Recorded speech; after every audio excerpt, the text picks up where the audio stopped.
ఓం నమో శ్రీ లక్ష్మీ వెంకటేశ్వరాయ శ్రీ మహాగణాధిపతి నమ.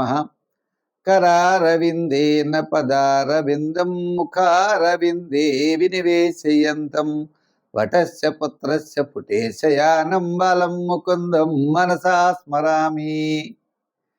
ప్రేక్షకుల నమస్కారాలు తెలియజేస్తూ మనం ముఖ్యంగా ఏ ఏ రాశుల వారు ఏ ఏ రంగులు ధరించాలి, ఏ ఏ నెంబర్స్ వాళ్ళకి బాగా యోగదాయకంగా ఉంటాయి. ఏంటంటే రత్నాలు ధరించేవారు పూర్వకాలంలో రత్నాలు వస్త్రాలు కూడా ఆయా రోజుల్లో ఆయా వస్త్రాలు ధరించినట్లయితే చాలా యోగదాయకంగా ఉంటుందని, అదేవిధంగా ఆ రాశుల వారికి ఆ యొక్క రంగులు ఎక్కువగా ముఖ్యమైన వ్యవహారాల్లో మనం బయటికి వెళ్ళేటప్పుడు తప్పనిసరిగా ఆ రంగులు ధరించడం ద్వారా పాజిటివ్ వైబ్రేషన్స్ డెవలప్ అవుతాయి. రెండోది, అనుకూలమైనటువంటి ఫలితాలు రావడానికి ఎక్కువ ఆలోచనలు ఉన్నాయి. అంటే కలర్స్ ఎప్పుడు కూడా మన శరీరం మీద ప్రభావం చూపిస్తాయి. తద్వారా మనం చేసే పనులు తప్పనిసరిగా విజయవంతం అవుతాయి.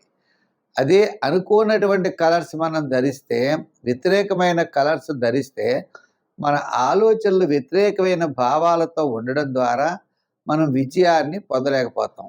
అందుచేత మన రాశికి ఏ కలర్ సూట్ అవుతుంది, ఏ కలర్ మనం వేసుకెళ్ళినట్లయితే మనం విజయాన్ని పొందుతాం, మనం తరచు ఏ దేవాలయానికి వెళితే మంచిది, ఏ నెంబర్స్ ఎక్కువగా వాడితే మంచిది, మన రాశికి ఏది సూటబుల్లో అది మనం చేసినట్లయితే విజయం తప్పనిసరిగా మనం చేతికి అందిపుచ్చుకుంటామని తెలియజేస్తూ మన రాశి గురించి తెలుసుకుందాం. మిథున రాశి. ఈ మిథున రాశి వారికి రాశికి అధిపతి బుధుడు, అంటే మెక్యూర్ అన్నమాట. అంచేత ఈ రాశి వారు తప్పనిసరిగా గ్రీన్ కలర్ ఎక్కువగా వాడాలి.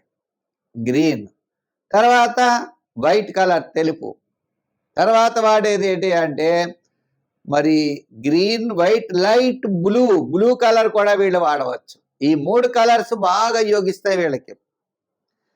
ముఖ్యమైన వ్యవహారాల్లో ఈ కలర్స్ ధరించడం, ఈ సంబంధంగా కలిగినటువంటి రత్నాలు కూడా ధరించడం వీరికి కలిసి వస్తాయి. చాలా మంది అడుగుతూ ఉంటారు అనమాట, వీళ్ళకి డైమండ్ సూట్ అవుతుందా అని. తప్పకుండా సూట్ అవుతుంది. గ్రీన్ పెట్టుకుంటే మంచి ఆలోచనలు, వైట్ పెట్టుకోవడం ద్వారా మానసికమైన ప్రశాంత వాతావరణము, లైట్ బ్లూ ద్వారా కార్యజయం లభిస్తాయి. మరి సంఖ్యల్లో ఎక్కువగా ఏ సంఖ్య వాడితే బాగుంటుంది అంటే 5, 6, 8 ఈ 3 సంఖ్యలు వీరు చాలా యోగదాయకంగా ఉంటాయి. మరి నెంబర్సు, కలర్సు తెలుసుకున్నాం. మరి ఏ దైవాన్ని ఆరాధించాలి అంటే బుధుడు, నాలెడ్జ్కి అధిపతి ఎవరైతే వెంకటేశ్వర స్వామిని కలియుగంలో వాడాలి, లేదా ఆంజనేయ స్వామి, సుందరకాండ, హనుమాన్ చాలీసా. ఇలా హనుమాన్ చాలీసా చదవండి, మీరు తప్పకుండా విజయం సాధించగలుగుతారు. అంటే మీ యొక్క రాశికి అధిపతి మోస్ట్లీ బుధుడు కాబట్టి తప్పనిసరిగా ఆ బుధగ్రహ ప్రీతి కోసం మనం ఆంజనేయ స్వామిని, విష్ణువు యొక్క ఆరాధన ఎక్కువగా చేయాలి. లక్ష్మీ నృసింహస్వామి వారి యొక్క ఆరాధన చేయండి, తప్పకుండా విజయం సాధిస్తారు. మనం ఏదైనా ముఖ్యమైన పనుల మీద ఇంటర్వ్యూస్, పెళ్లి చూపులు, ముఖ్యమైనటువంటి అగ్రిమెంట్స్ ఇలా ఏవో ఉంటాయి. అధికారులను కలుసుకునేటప్పుడు, పెద్దలను కలుసుకునేటప్పుడు పాజిటివ్ వైబ్రేషన్స్, అనుకూలమైనటువంటి రంగుల్ని, అనుకూలమైన రత్నాల్ని ధరించడం ద్వారా సర్వత్రా మనం విజయాన్ని సాధిస్తాం. దీనికి వ్యతిరేకమైనటువంటి వేసుకెళ్ళాం అనుకుందాం, ఉదాహరణకి ఏ రెడ్డో ధరించామనుకోండి, వ్యతిరేకమైనటువంటి ఫలితాలు వస్తాయి. అంచేత మనం చెప్పినటువంటి రంగులు, మనం చెప్పినటువంటి నెంబర్స్ వచ్చేటట్లుగా ప్లాన్ చేసుకోండి. ఒక ముఖ్యమైన వ్యవహారం అన్నప్పుడు టోటల్ 5 వచ్చేటట్టు చేసుకోండి, చాలా విజయం సాధించగలుగుతారు. ఇంటర్వ్యూకి వెళ్ళేప్పుడు చక్కగా గ్రీన్ ధరించి వెళ్ళండి, విజయం సాధిస్తారు. అంటే మీ మానసికమైనటువంటి పరిస్థితులు, అనుకూలమైన వాతావరణం ద్వారా ఈ రత్నాలు, ఈ రంగులు ధరించడం ద్వారా మీకు మంచి ఫలితాలు ఉంటాయి. జీవితంలో ఇది చాలా మీకు ఉపయోగకరంగా ఉంటాయి అని తెలియజేస్తూ స్వస్తి. కర్కాటక రాశి. ఈ కర్కాటక రాశి వారికి కలిసి వచ్చే నెంబర్స్, కలిసి వచ్చే రంగులు, మనకు ఆరాధించవలసిన దైవం, ఈ 3 మోస్ట్ ఇంపార్టెంట్ అండి లైఫ్లో కదండి. మనం ఒక ముఖ్యమైన వ్యవహారం, ఒక ఇంటర్వ్యూస్కి వెళ్ళేటప్పుడు, ఒక పెళ్లి చూపులు, ఒక కార్యజయం, ఒక ముఖ్యమైన వ్యవహారంలో మనం వెడుతున్నాం. ఏ బట్టలు వేసుకోవాలి, ఏ రంగులు వేసుకున్నట్లయితే మనకు సూటబుల్ ఉంటుంది, మనం విజయం సాధించగలం. అంటే మరి బట్టల్లో విజయం ఉంటుందా అనిపిస్తుంది చాలా మందికి. తప్పనిసరిగా చాలా మంది వైట్ వేసుకుంటూ ఉంటారు. ఎందుకని? మానసికమైన ప్రశాంతత ఉండడం కోసం. వైట్ మానసికమైన ప్రశాంతత ఉంటుంది.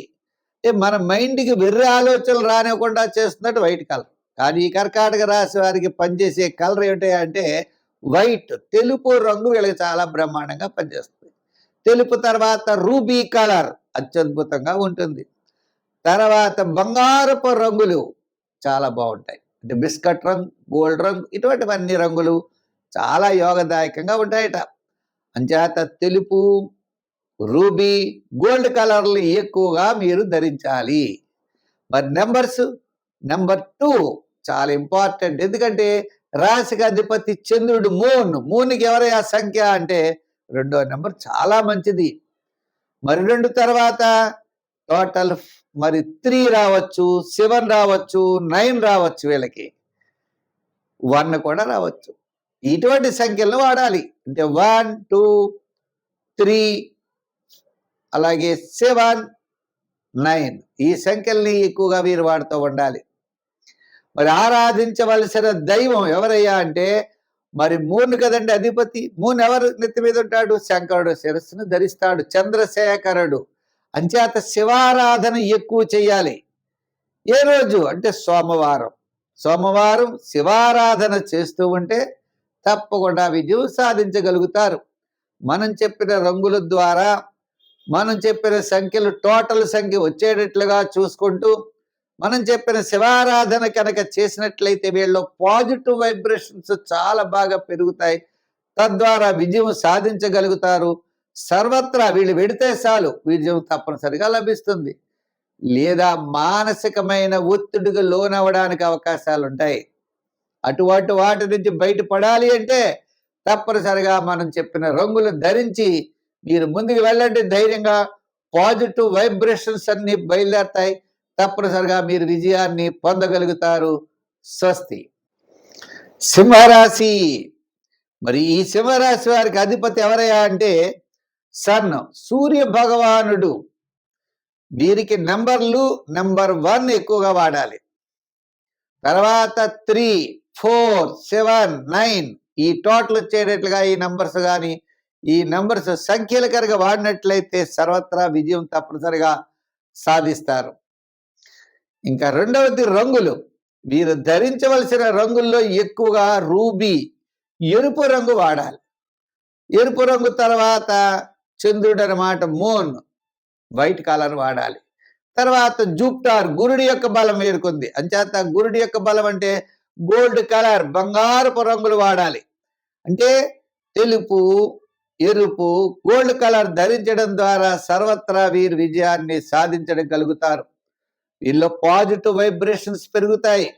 పాజిటివ్ వైబ్రేషన్స్ ద్వారా విజయం తప్పనిసరిగా సాధించగలుగుతారు. ఏ విధమైనటువంటి సందేహము లేదు. ఒక ముఖ్యమైన పని మీద పెడతాం, వివాహాది విషయాలు, ఉద్యోగంలో ఇంటర్వ్యూస్, పెద్దవాళ్ళని కలుసుకోవడం, పెద్దవాళ్ళతో ముఖ్యమైన విషయం మనం చర్చించడం, ఇంటి నుంచి బయటికి ఇంపార్టెంట్ విషయాలు వెళ్ళినప్పుడు మాత్రం తప్పనిసరిగా ఇవి ధరించాలి. మిగిలినవి ధరించకూడదని కాదు, కానీ ఇంపార్టెంట్ విషయాలకు మాత్రం ఇవి చూసుకోవాలి. అలాగే ముఖ్యమైన విషయాల్లో కూడా మనం చెప్పిన సంఖ్యలు టోటల్ వచ్చేటట్లుగా చూడాలి. మరి వీరు ఆరాధించవలసిన దైవం ఎవరయ్యా అంటే మరి సూర్య భగవానుడు. సూర్య భగవానుడిని ఆరాధించాలంటే ఆదివారం నియమం పెట్టుకోవాలి. ఆదివారం ఒక పూట భోజనం, ఒక పూట టిఫిను. మధు మాంసాదుల ఆదివారం ఎట్టి పరిస్థితుల్లోనూ సేవించరాదు. ఇంకా మూడో విషయం ఏంటి అంటే ఆదిత్య హృదయం రోజు చదువుకోవాలి. రోజు సూర్యుడు ఉదయించిన వెంటనే సూర్య భగవానుడికి ఎదురుకుండా నిలబడి మనం ఆ సూర్య నమస్కారాలు తప్పనిసరిగా చేయాలి.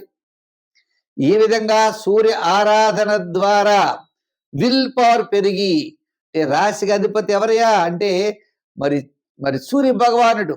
రవి ఆత్మకారకుడు, ఆత్మస్థైర్యం, మొండితనం, పెంకితనం, ఎటువంటి పన్నైనా సాధించగలమనే పట్టుదల, ఇవన్నీ కూడా ఈ రాశికి ఉంటాయట. ఇంచేత అధిపతే రవి, ఆయన నవగ్రహాలకి అధిపతి అయినటువంటి సూర్య భగవానుడు మరి ఈ రాశిలో కూర్చుని ఉండగా మరి మిగిలిన విషయాలు ఎలా ఉంటాయి చెప్పండి. అందుచేత సూర్య ఆరాధన చేయడం చాలా మంచిది. విజయం తప్పకుండా పొందగలుగుతారు. స్వస్తి.